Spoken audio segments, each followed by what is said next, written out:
Shalom amigos y bendiciones para todos nuestros seguidores.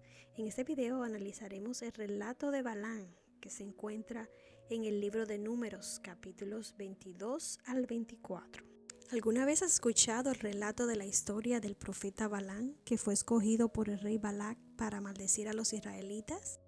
O tal vez has escuchado del asna parlante de Balaam, la cual el animal habló en un momento donde el ángel de Jehová le bloquea el camino para poder llamar la atención del profeta. Para poder comprender estos capítulos que se encuentran en Números 22 al 24, analizaremos quién fue Balaam, quién es Balac y su propósito con los israelitas, qué nos revela la historia de Balaam y por último, por qué fue utilizado por Dios. Balaam, hijo de Beor, fue un adivino arameo sobornado por Balac, rey de Moab, para maldecir al pueblo hebreo acampado en Sitín en víspera del cruce del río de Jordán y su entrada al Canaán. Aunque los autores bíblicos de las escrituras hebreas en ninguna parte lo llaman profeta, Pedro lo califica como falso profeta, en donde lo pone como ejemplo para advertir a los creyentes de los falsos profetas y sus perfiles. Mas recibió reprensión por su misma transgresión. La muda bestia, hablando en voz de hombre, refrenó la locura del profeta. Como vemos en el verso bíblico, Pedro utiliza la palabra profeta, pero Moisés, autor de la historia, no lo hace nunca. Siempre alude a Balaam como adivino. Balaam no era judío, era oriundo de una ciudad llamada Petor. El versículo 5 de Números 22 nos da la locación de esta ciudad, que está junto al río. Probablemente es el Éufrates, en la Mesopotamia. Balac fue el rey de Moab, una nación situada al este del Mar Muerto. Los moabitas eran descendientes de Lot, sobrino de Abraham, y tenían una larga historia de conflicto con los israelitas. En el tiempo que los israelitas recorrían el desierto en camino a la tierra que Dios le había prometido, habían acampado en las llanuras de Moab. Partieron los hijos de Israel, y acamparon en los campos de Moab junto al Jordán, frente a Jericó. El hecho que los israelitas acamparon en Moab, el rey Balac se sentía amenazado por la gran cantidad de personas. Esto puso muy nervioso al rey de Moab.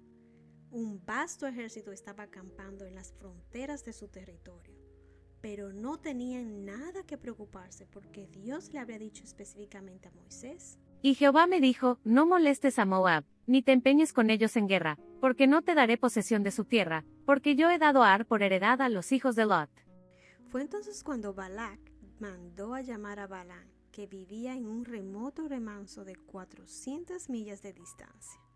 Balaam no era parte de la comunidad de Israel, pero había llegado a conocer al Dios viviente.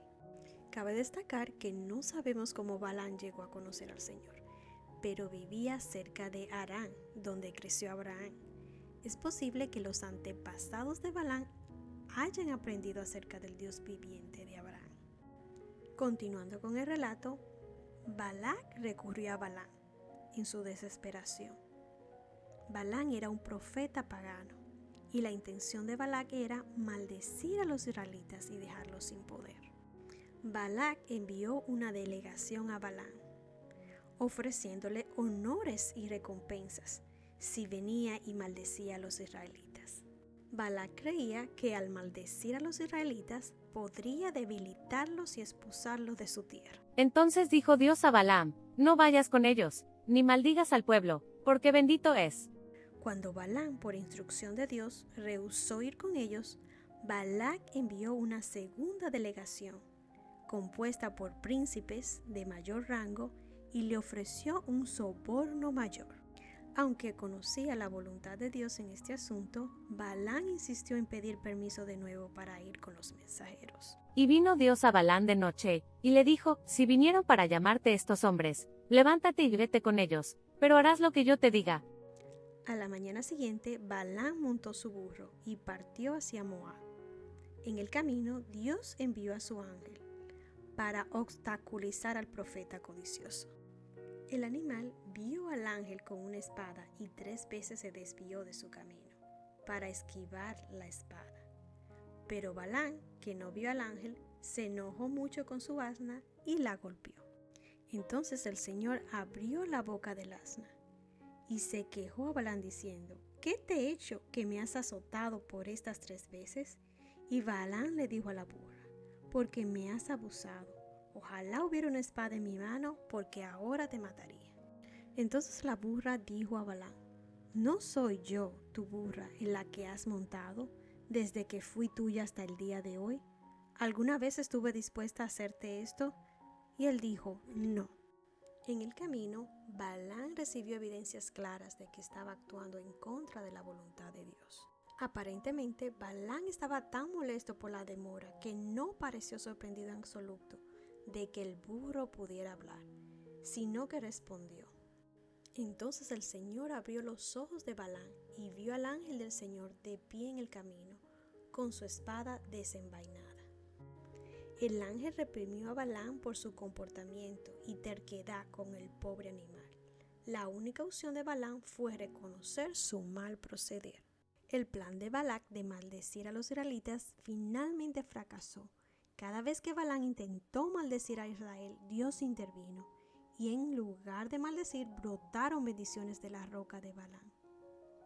Balac, en su frustración, acusó a Balaam de traicionarlo. En Moab, el rey Balac llevó a Balaam a Bamoth Baal y le dijo que maldijera a los israelitas. Después de ofrecer 14 sacrificios en 7 altares, el falso profeta abrió su boca y la siguiente bendición cayó sobre Israel. Cuán hermosas son tus tiendas, oh Jacob, tus habitaciones, oh Israel. Como arroyos están extendidas, como huertos junto al río, como aloes plantados por Jehová, como cedros junto a las aguas. De sus manos destilarán aguas, y su descendencia será en muchas aguas. Enaltecerá su rey más que Agag, y su reino será engrandecido. Dios lo sacó de Egipto, tiene fuerzas como de búfalo. Devorará a las naciones enemigas, desmenuzará sus huesos, y las traspasará con sus saetas. Se encorvará para echarse como león, y como leona, ¿quién lo despertará? Benditos los que te bendijeren, y malditos los que te maldijeren. Cabe destacar que cuando se le ordenó que regresara a su casa, Balaam le dio un mensaje a Balac, una visión de la venida del Mesías y el establecimiento de su reino, lo cual esto representó una de las más significativas bendiciones pronunciadas por Balaam para testimonios de las naciones. Lo veré, mas no ahora, lo miraré, mas no de cerca, saldrá estrella de Jacob, y se levantará cetro de Israel, y herirá las sienes de Moab, y destruirá a todos los hijos de Set. Esta profecía señalaba que el futuro Mesías, Jesús, o en hebreo Yahshua, vendría a salvar y a gobernar al pueblo. Más tarde Balaam aconsejó a Balac a seducir a los hebreos con la idolatría y la inmoralidad, con el resultado que la maldición de Dios cayó sobre Israel. Balaam sabía que la única forma en que Dios no protegería a los hijos de Israel es si lo desobedecían. Y los moabitas hicieron exactamente lo que le aconsejó el falso profeta. Israel cayó en apostasía, adoró a Baal, cometió fornicación con mujeres madianitas. Un poco más tarde, Balaam fue muerto en batalla por los israelitas. Su nombre llegó a ser un equivalente de apostasía. Hoy Dios advierte a su congregación del tiempo del fin que tenga cuidado con los falsos profetas como Balaam, que están más preocupados por el amor al dinero que por salvar almas. Estos falsos maestros alientan la práctica de la inmoralidad, el pecado y desvían a muchos. Pero tengo unas pocas cosas contra ti, que tienes ahí a los que retienen la doctrina de Balaam, que enseñaba a Balac a poner tropiezo ante los hijos de Israel, a comer de cosas sacrificadas a los ídolos, y a cometer fornicación. De estos nos advierte que nos mantengamos alejados. Si recuerdas, ¿podrías mencionar a algunos de los falsos profetas en los últimos 20 años? La lista es larga, también en América Latina como en los Estados Unidos.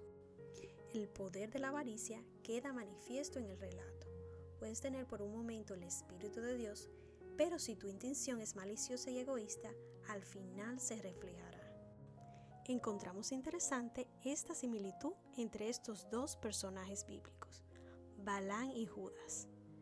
Balaam reconoció al Dios verdadero y proclamó que serviría a Dios. Judas creyó en Jesús como el Mesías y se unió a sus seguidores. Pero Balaam quería que el servicio a Jehová fuera el punto de partida para adquirir riquezas y honores mundanos. Y al no poder hacerlo, tropezó y falló. Judas esperaba que a través de su relación con el Mesías podría asegurar la prosperidad y el avance del reino terrenal que creía que el Mesías pronto establecería. Sus esperanzas fueron traicionadas, lo que lo llevó a la apostasía y a la destrucción. Tanto Balaam como Judas recibieron gran luz y disfrutaron de privilegios especiales, pero cada uno de ellos, acariciado por el pecado, envenenó a toda su persona y causó destrucción. Balaam no es israelita y sin embargo Dios le habla, lo que indica que Dios lo usó para llevar a cabo su plan de enseñanza. La misericordia de Dios queda manifiesta. Dios no es parcial. Puede escoger a un gentil para ayudar a las naciones que disciernan quién es el Dios verdadero, su poder, sus bendiciones y sus planes. ¿Cuántas veces escuchamos los testimonios de personas que vivían una vida corrupta y son transformados por Dios mediante la fe en el Mesías, el Hijo de Dios? ¿Qué motivó a Balaam? Balaam estaba motivado por la codicia, por un deseo de riqueza. Es difícil imaginar cómo alguien puede ser dotado con una revelación divina y sin embargo albergar tanto desdén y envidia en su corazón. A veces puede que nos cueste trabajo comprender por qué Dios utilizó a Balaam cuando éste albergó tanta maldad en su corazón. Los moabitas recurrieron a este adivino y el Creador deseaba que discernieran quién es el Dios verdadero, su poder, la capacidad de elegir el camino verdadero y su plan para con la humanidad al presentar la profecía del Mesías. La mayoría de los relatos bíblicos, incluyendo este, nos revelan la misericordia de Dios para su pueblo y para las naciones del mundo. Todavía en este mismo momento tenemos la capacidad de discernir y elegir el camino que deseamos tomar en la vida. Nos da lecciones de alegría, dolor, sensatez, humildad, perdón, paciencia y gratitud. El camino que tomemos en la vida nos traerá consecuencias. Somos imperfectos, podemos fallar, pero el Mesías proporcionó la manera de ser perdonados. Si te fue de valor y bendición este estudio bíblico, favor dale me gusta al estudio y activa la campana en nuestro canal de YouTube. Así no te perderás de nuestro próximo estudio. Que el Creador te bendiga y te guarde. Hasta el próximo video. Shalom.